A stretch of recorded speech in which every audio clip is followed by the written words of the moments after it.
তাড়াইলে model মসজিদে ২০টির বেশি fan ও mic set চুরি।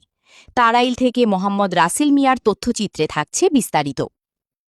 কিশোরগঞ্জের তাড়াইল উপজেলার মডেল মসজিদ ও ইসলামিক সাংস্কৃতিক কেন্দ্রে উদ্বোধনের আগ মুহূর্তে চুরির ঘটনা ঘটেছে।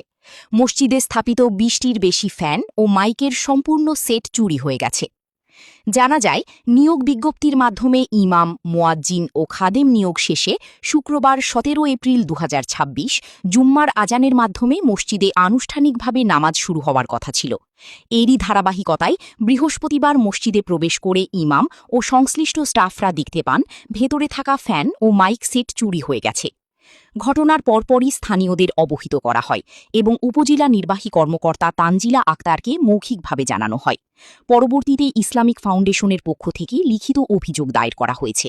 আল্লাহর ঘর মসজিদ, মসজিদের মধ্যে সমস্ত কিছু হেফাজত রাখা সবারই জিম্মাদারি।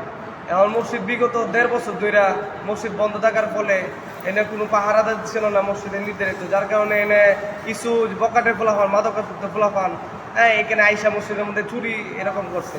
২০টার অধিক ফ্যান নিয়ে গেছে। এরপরে পুরা মসজিদের মাইকের সেট আপ, যত মাইকের স্পিকারের সেট আপ আছে সবকিছু নিয়ে গেছে।